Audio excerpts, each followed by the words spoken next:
तो दोस्तों आज दिन हो चुका है 29 जनवरी 2022 शनिवार का और आज के मुख्य समाचार और बड़ी खबरें आपके लिए हाजिर हैं। मुख्य समाचार में आगे बढ़ने से पहले आइए नजर डालते हैं आज की कुछ महत्वपूर्ण खबरों पर। अब एयरटेल भी जियो की तरह गूगल के साथ मिलकर बनाएगा सस्ते स्मार्टफोन। 5000 करोड़ से ज्यादा की हिस्सेदारी गूगल खरीदेगा एयरटेल में। भारत सरकार ने जारी किया पूरे देश के लिए एक नया ऐप। इस ऐप से देश के हर नागरिक को पहुंचेगा फायदा। इसकी ज्यादा जानकारी अभी बताएंगे विस्तार से। सभी व्हाट्सएप चलाने वालों के लिए कंपनी की तरफ से फिर आई है बड़ी खबर। जल्दी जारी होने वाला है एक और महत्वपूर्ण अपडेट। भगवान पर आपत्तिजनक टिप्पणी को लेकर श्वेता तिवारी ने मांगी माफी। साथ ही कहा मेरे बयान का गलत मतलब लिया गया।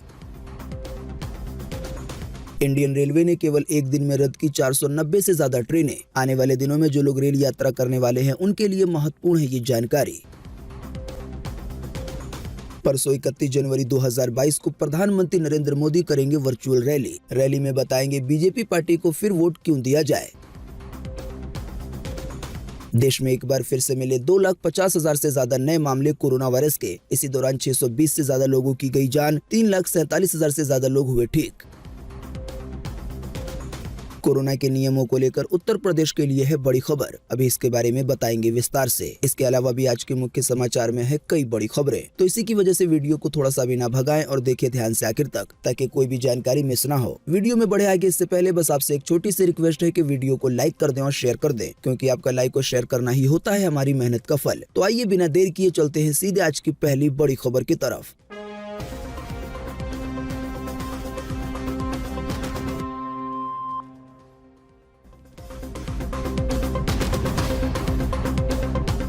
एयरटेल में $100 करोड़ का निवेश करेगी गूगल कंपनी। सस्ते में स्मार्टफोन बनाने के लिए मिलाया हाथ। जी हां, गूगल और भारतीय एयरटेल अब एक साथ मिलकर सस्ते स्मार्टफोन उपलब्ध कराने के लिए काम करेंगी। रेगुलेटरी फाइलिंग में दी गई जानकारी के मुताबिक गूगल कंपनी भारतीय एयरटेल में $100 करोड़ का निवेश करेगी। साथ ही एक रिपोर्ट में कहा गया है कि सस्ते स्मार्टफोन बनाने के साथ ही 5G को लेकर भी दोनों कंपनियों ने हाथ मिलाया है। ताजा रिपोर्ट के मुताबिक $100 करोड़ के इस बड़े निवेश में से $70 करोड़ यानी कि लगभग 5,257 करोड़ रुपए के जरिए गूगल भारतीय एयरटेल में हिस्सेदारी खरीदेगी और फिर दोनों कंपनियां मिलकर सस्ते स्मार्टफोन बनाएगी। साथ ही इन्हीं निवेश के पैसों के जरिए 5G पर भी रिसर्च की जाएगी। तो ऐसा हो सकता है जल्दी आपको आने वाले दिनों में एयरटेल की तरफ से भी सस्ता स्मार्टफोन देखने को मिले, जैसे कि अभी हाल ही में जियो ने पेश किया था।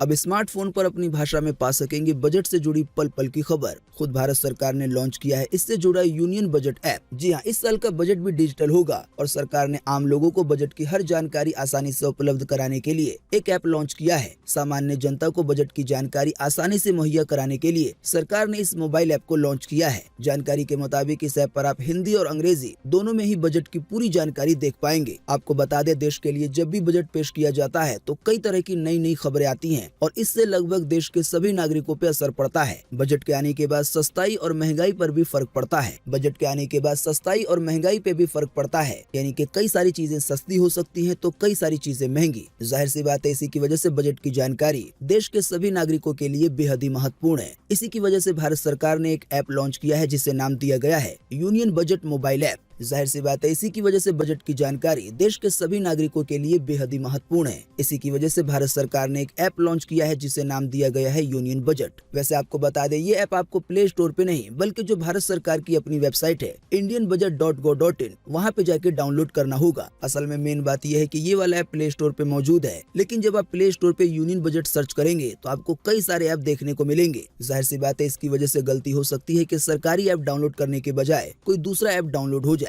इसी की वजह से सबसे अच्छा तरीका यही है कि भारत सरकार की जो अपनी वेबसाइट है indianbudget.go.in, वहां पर जाकर इस ऐप को डाउनलोड कर लिया जाए और जब आने वाले दिनों में बजट आएगा तो आपको सभी जानकारियां बिल्कुल एक एक करके दी जाएगी सीधे सरकार की तरफ से।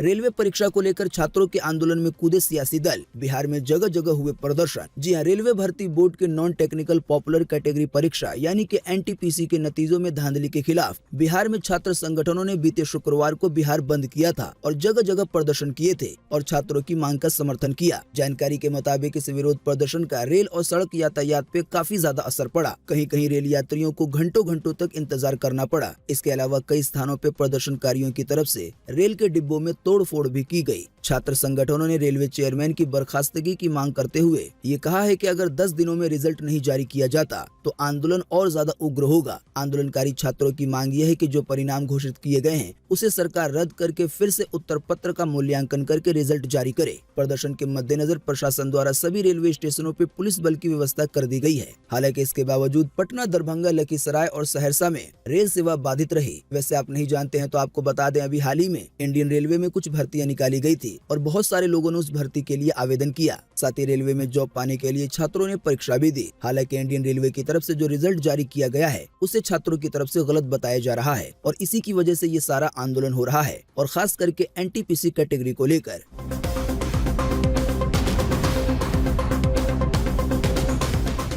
व्हाट्सएप में आने वाला है जल्दी नया फीचर। अब ग्रुप एडमिन किसी के भी आपत्तिजनक मैसेज को आसानी से कर सकेंगे डिलीट। जी हां, व्हाट्सएप दुनिया भर में सबसे ज्यादा इस्तेमाल किए जाने वाले ऐप में से एक है। जाहिर सी बात है, ये बिल्कुल फ्री ऐप है और इसी की वजह से इसके यूजर लगातार बढ़ते जा रहे हैं। व्हाट्सएप कंपनी भी अपने यूजर के एक्सपीरियंस को और ज्यादा बेहतर बनाने के लिए समय समय पे अपडेट लाता रहता है। इसी कड़ी में व्हाट्सएप के एक और नए फीचर की खबर आई है। जानकारी के मुताबिक इस नए फीचर के जरिए ग्रुप एडमिन की पावर बढ़ जाएगी। अगर आप भी व्हाट्सएप का इस्तेमाल करते हैं और किसी ग्रुप के एडमिन है तो आपके लिए ये फीचर बड़े ही कमाल का होगा। दरअसल कंपनी इस नए फीचर पे अभी काम कर रही है जो कि आने वाले दिनों में आपको मिलेगा। इस फीचर के तहत ग्रुप एडमिन चाहे तो ग्रुप के किसी भी मेंबर के मैसेज को डिलीट कर सकेगा। जाहिर सी बात है, जब कोई ग्रुप बनाया जाता है तो उसमें बहुत सारे लोग होते हैं और कोई दूसरा व्यक्ति किसी भी तरह के मैसेज को शेयर कर देता है। हालांकि आप नहीं जानते तो आपको बता दें कि किसी ग्रुप में कोई भी चीज अगर शेयर की जा रही है तो इसकी पूरी जिम्मेदारी ग्रुप एडमिन की है। वैसे भी सरकार की तरफ से सोशल मीडिया चलाने को लेकर कई तरह के कानून आए हैं। अगर इसका उल्लंघन किया जाता है तो कार्रवाई तक हो सकती है।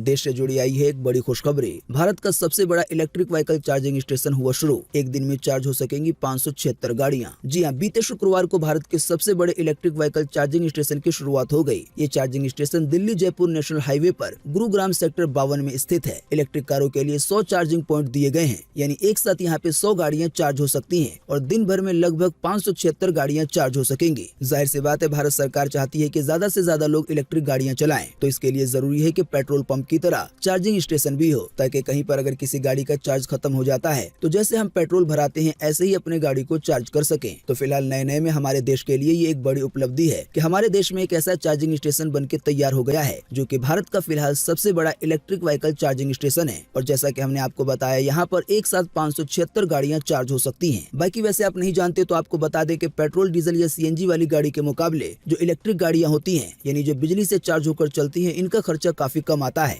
आने वाले दिनों में अगर पेट्रोल डीजल की बसों को इससे कन्वर्ट कर दिया जाएगा तो फिर किराया भी काफी सस्ता हो सकता है।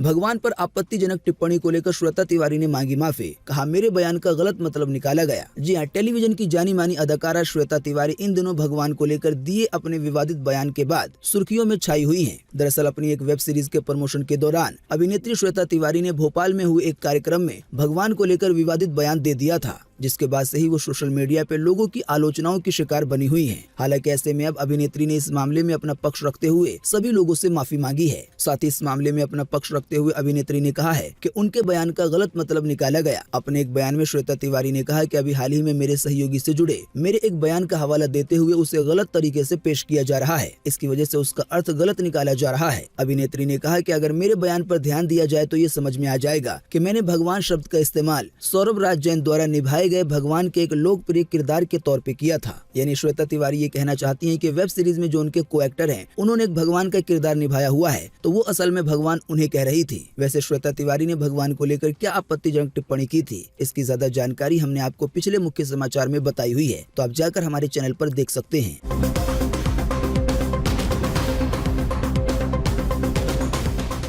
ठंड ने थामी रेल यातायात की रफ्तार। स्पेशल लोकल ट्रेनों समेत 490 से ज्यादा ट्रेनें बीते रोज हुई है रद्द। जी हां, भारत के कई हिस्सों में भीषण शीतलहर जैसी स्थिति के चलते रेलवे ने बीते शुक्रवार को 498 ट्रेनों को रद्द करने का फैसला किया। कैंसल ट्रेनों की सभी जानकारी आपको अपनी स्क्रीन पे दिखाई दे रही है, आप इसे रोक रोक कर देख सकते हैं। वैसे आपको बता दें, ये सारी ट्रेनें बीते शुक्रवार को रद्द की गई थी। हालांकि अभी रोजाना ही लगभग इतनी ट्रेनें रद्द हो रही हैं। इसी की वजह से आने वाले दिनों में जो लोग ट्रेन से यात्रा करने वाले हैं, ये खबर उनके लिए बेहद ही महत्वपूर्ण है। जानकारी के मुताबिक बीते शुक्रवार को कैंसिल की गई ट्रेनों के अलावा 26 ट्रेनों के शुरुआती स्टेशनों को भी बदला गया, यानी जहां से ट्रेनें बन के चलती हैं। साथ ही आपको बता दें, रद्द की गई ट्रेनों में उत्तर प्रदेश, हरियाणा, पंजाब, असम, हिमाचल प्रदेश, नई दिल्ली, महाराष्ट्र, पश्चिम बंगाल, तमिलनाडु, आंध्र प्रदेश, तेलंगाना, कर्नाटक, उड़ीसा, गुजरात, बिहार, झारखंड और मध्य प्रदेश के बीच चलने वाली ट्रेनें शामिल हैं। देखा जाए तो लगभग सभी रूट की कुछ गाड़ियां रद्द की गई थी। असल में ये वो शहर हैं जहां पे अभी बहुत ज्यादा कड़ाके की ठंड पड़ रही है और कोहरा भी बहुत ज्यादा है।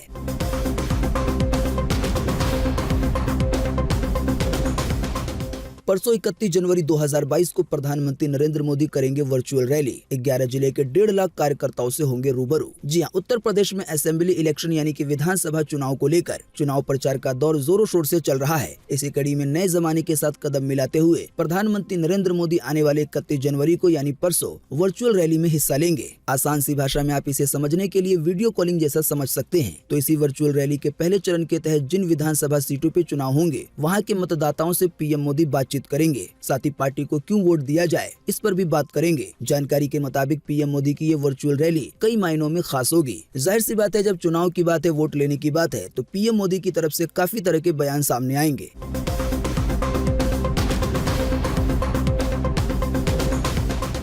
देश में एक बार फिर से मिले 2,50,000 से ज्यादा नए मामले कोरोना वायरस के। वहीं केवल एक दिन में फिर गई है 620 से ज्यादा लोगों की जान। जी हां, बीते रोज लगभग 24 घंटे में एक बार फिर से 2,50,000 से ज्यादा नए मरीज मिले हैं कोरोना वायरस के। इन नए मरीजों के मिलने के बाद अब भारत में कोरोना वायरस के टोटल मरीजों की संख्या 4,06,22,709 हो गई है। साथ ही आपको बता दें, इन टोटल मरीजों में से अभी तक 4,92,237 लोगों की जान जा चुकी है। जब से भारत में कोरोना की शुरुआत हुई है, तब से लेकर अब तक। साथ ही आपको बता दें, बीते रोज भी लगभग 24 घंटे में 620 से ज्यादा लोगों ने अपनी जान गंवाई है कोरोना की वजह से। हाँ, लेकिन अच्छी बात ये रही कि बीते रोज लगभग 24 घंटे में 3,47,000 से ज्यादा लोग ठीक भी हुए हैं। ठीक होने वाले टोटल लोगों की संख्या अब 3,80,24,771 हो गई है, यानी कितने सारे लोग टोटल मरीजों में से ठीक हो चुके हैं। बाकी इसके अलावा जो लोग बचे हैं, जिन लोगों का अभी भी इलाज चल रहा है, तो उनकी संख्या अब हमारे भारत में 21,05,611 हो गई है। यानी भारत में अभी कुल एक्टिव केस इतने हैं। आइए आपको लगे हाँ तो राज्यों के हिसाब से भी ताजा अपडेट बताते हैं कोरोना का। इसकी ज्यादा जानकारी देखें अगली खबर में।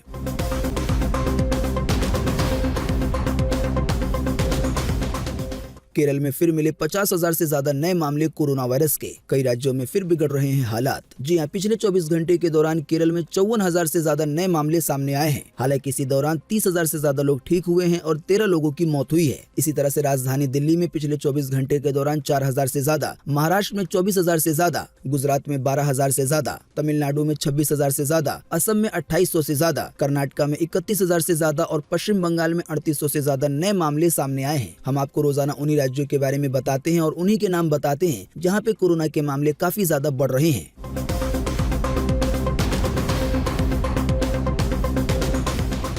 कोरोना के मद्देनजर 6 फरवरी तक बंद रहेंगे शैक्षिक संस्थाएं, यानी कि स्कूल, कॉलेज वगैरह उत्तर प्रदेश में। हालांकि ऑनलाइन कक्षाएं रहेंगी जारी। जी हां, कोरोना संक्रमण के मद्देनजर उत्तर प्रदेश में अब सभी शिक्षा संस्थाएं, यानी कि स्कूल, कॉलेज वगैरह अब 6 जनवरी तक बंद रहेंगे। हालांकि इस दौरान ऑनलाइन कक्षाएं चलती रहेंगी। इस बारे में यूपी सरकार की तरफ से आदेश जारी कर दिया गया है और बता दिया है शिक्षा संस्थाएं 6 फरवरी तक बंद रहेंगे।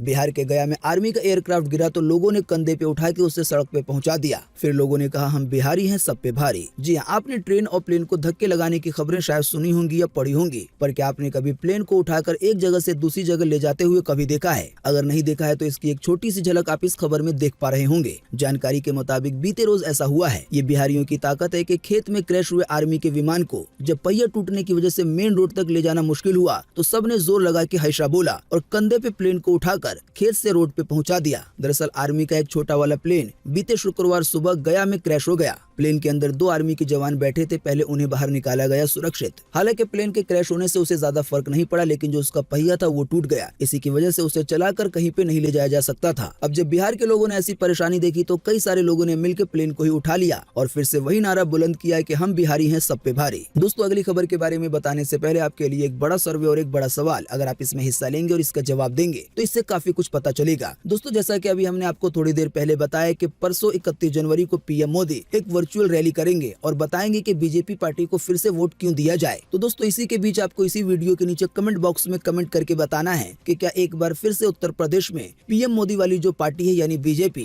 क्या उसकी सरकार बन पाएगी या नहीं। क्या सरकार ने उत्तर प्रदेश के लिए ऐसा काम किया है कि वो दोबारा जीत सके। इस पर आपकी पर्सनल राय क्या है? फटाफट से आप अपना जवाब इसी वीडियो के नीचे कमेंट बॉक्स में लिख डालिए। आपके दिए हुए जवाब से काफी कुछ पता चलता है।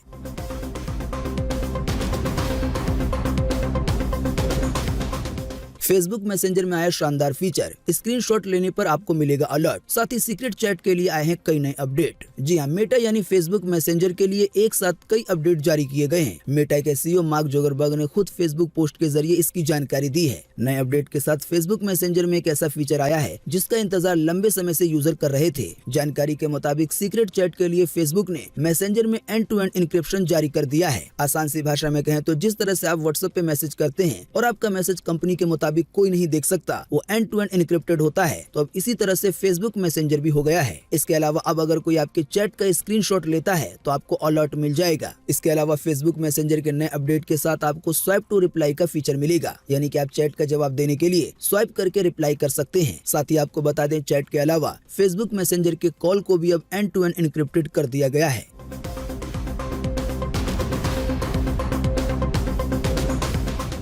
आज 29 जनवरी को पूरे देश में ये रहेगा मौसम का हाल। मौसम विभाग ने जारी किया है मौसम का पूर्वानुमान। जी हां, अगले 24 घंटे के दौरान और साथ ही में कल 30 जनवरी को भी पश्चिमी हिमालय के ऊपरी इलाकों में हल्की बारिश और हिमपात यानी कि बर्फबारी की संभावना है। इसके अलावा अरुणाचल प्रदेश में हल्की से मध्यम बारिश हो सकती है। साथ ही जो पूरा पूर्व उत्तर भारत है वहाँ के लिए भी हल्की बारिश की संभावना जताई गई है। आप नहीं जानते हैं तो आपको बता दें, पूर्व उत्तर भारत में दिल्ली, हरियाणा, पंजाब, उत्तर प्रदेश और इसके आसपास के जो राज्य हैं वो भी आते हैं। इसके अलावा तमिलनाडु में, रॉयल सीमा में, केरल में और लक्षद्वीप में भी हल्की बारिश की संभावना जताई गई है आज के लिए। तो दोस्तों, अभी हमने आपको जिन भी शहरों या जिन भी राज्यों के नाम बताए हैं उसको छोड़कर पूरे देश में मौसम सूखा बना रह सकता है। मौसम की ये जानकारी थी स्काईमेट वेदर की तरफ से।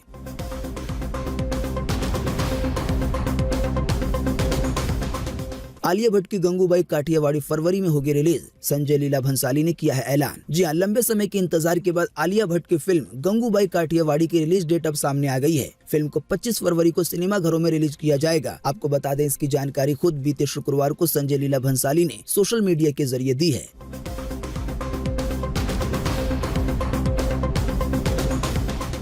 बीते रोज सोने के दाम में हुआ थोड़ा सा उछाल। आइए बताएं सोने चांदी के ताजा भाव। जी हां, बीते रोज सोने के भाव में 0.02% की बढ़ोतरी देखने को मिली। इस बढ़ोतरी के बाद अब आपको 24 कैरेट 10 ग्राम सोना 47,900 रुपए में मिलेगा। इसी तरह से चांदी की कीमत में भी 0.08% का उछाल देखा गया। इस उछाल के बाद अब आपको 1 किलो चांदी फिलहाल 61,995 रुपए में मिलेगी। तो दोस्तों, आज 29 जनवरी 2022 की यही मुख्य समाचार और बड़ी खबरें थी। उम्मीद करते हैं इससे आपको काफी कुछ जानकारी मिली होगी। हम बस इसके बदले में आपसे इतना ही चाहते हैं कि आप इस वीडियो को लाइक कर दें और शेयर कर दें, क्योंकि आपका लाइक और शेयर करना ही होता है हमारी मेहनत का फल। वीडियो देखने के लिए आपका बहुत बहुत धन्यवाद। Thanks for watching.